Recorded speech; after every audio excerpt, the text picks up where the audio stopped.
বন্ধু, আমাদের এই জীবনে সবারই আলাদা আলাদা লক্ষ্য থাকে। কারো লক্ষ্য স্কুল বা কলেজে টপ রেজাল্ট করা, কারো লক্ষ্য একটি ভালো জব করার, কারো লক্ষ্য নিজের একটি বিজনেস স্টাবলিশ করার, আর কারো এক জবরদস্ত খেলোয়াড় তৈরি হওয়া। বন্ধু, সবাই নিজের নিজের কর্মক্ষেত্রে সফল হতে চায়, কিন্তু সফলতা সেই পায় যে সংঘর্ষের জন্য তৈরি হয়। এমনিতেই মানুষ আর সংঘর্ষের সম্পর্ক জন্মেরও আগে থেকে মায়ের পেটে থাকতেই শুরু হয়ে যায়। জন্মের পর শত হাজার উঠাপড়া লেগেই থাকে।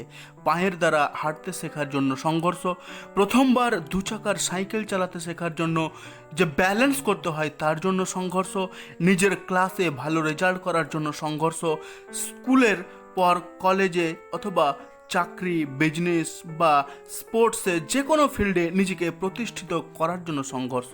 এরপরে বিয়ে, সংসার, পরিবারের প্রয়োজনে সংঘর্ষ। ভাবেন, যদি জীবনে না সংঘর্ষ থাকে, না মুশকিল থাকে, না কোনো কষ্ট থাকে, আর আমরা যা কিছু চাই সেটা এমনিতেই পেয়ে যাই, তো কেমন হবে? আর কি হবে যদি আমাদের জীবনে কোনো সমস্যা হঠাৎ করে চলে আসলে? তুমি জানবেই না যে এই সমস্যার সমাধান কিভাবে করতে হয়, কারণ তুমি তো কখনো সংঘর্ষ করোনি। সংঘর্ষই মানুষকে মজবুত বানায়, সংঘর্ষই মানুষকে শক্তি দেয় প্রত্যেককে নতুন সমস্যার মোকাবিলা করার জন্য। এই জীবনের এক কঠিন সত্য আছে যে এই জীবনে সব কিছু সবসময় আমাদের ইচ্ছা মতো কখনোই হবে না। জীবনে কোনো কোনো সময় এমন কিছু হয়ে যায় যার সঙ্গে আমাদের লড়াই করতে হয়।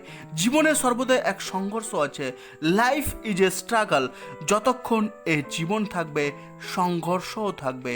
আর তোমার পরিবার, পরিবেশ ও পরিস্থিতি যেমনই হোক না কেন, হতে পারে তুমি এক সাধারণ মানুষ হও অথবা বড় কোনো ধনী ব্যবসায়ী, সবার জীবনেই সংঘর্ষ আছে।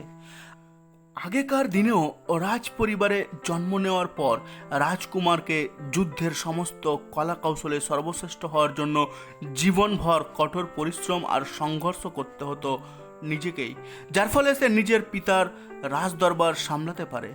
তারপরে জীবনভর নিজের রাজ্যকে সামলানোর জন্য সংঘর্ষ, যেখানে এক গরিব মানুষ নিজের রুজিরুটি আর গরিবি দূর করার জন্য সংঘর্ষ করে থাকে, সেরকমই ধনী মানুষ সংঘর্ষ করে নিজের ধনী অবস্থা বজায় রাখার জন্য আর জীবনে আরও আগে এগিয়ে যাওয়ার জন্য।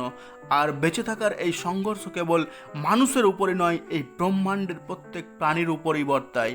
হতে পারে জলের মধ্যে থাকা কোনো জীব, আকাশে উড়তে থাকা কোনো পাখি, অথবা মাটিতে থাকে অন্য কোনো জীবজন্তু। সংঘর্ষ সব প্রাণীকে নিজের জন্য নিজেই করতে হয়।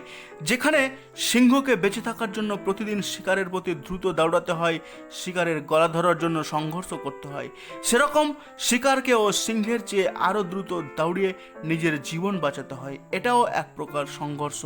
একজনের সংঘর্ষ নিজের খাবার জোগাড় করার, তো অন্যজনের সংঘর্ষ নিজের জীবন বদলানোর, নিজের জীবনকে বাঁচানোর।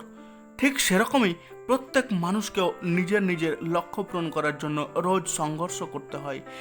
যেখানেই তোমার সংঘর্ষ কম হবে, সেখানে অন্য কেউ লাভ উঠিয়ে তোমার চেয়ে আগে এগিয়ে যাবে। আর কিছু মানুষ দোষ দেয় নিজের ভাগ্যকে। বন্ধু, এই ভাগ্যের দরজায় মাথা টোকার পরিবর্তে যদি সংঘর্ষ করে নিজের রাস্তা নিজেই তৈরি করে নাও, তো সমস্ত রাস্তা এমনিতেই খুলে যাবে।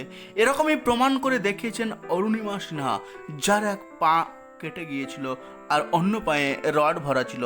তারপরেও অরুণিমা সিনহা মাউন্ট এভারেস্টের চূড়া জয় করে দেখিয়েছে, যা মানুষ অসম্ভব বলছিল।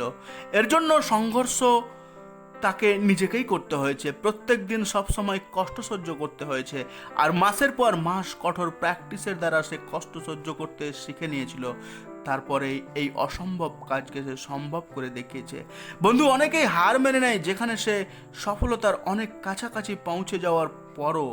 সফলতা সবাই পেতে চায়, কিন্তু যে নিজের কমফোর্ট জোন ত্যাগ করে সংঘর্ষ করতে থাকে, নিজের লক্ষ্যের প্রতি অবিচল থেকে কাজ করতে থাকে, নিজের লক্ষ্যকে ফোকাস করে কাজ করতে থাকে, সেই সফল হয়, সেই সংঘর্ষপূর্ণ জীবনে সফল জীবনে পরিণত হয়।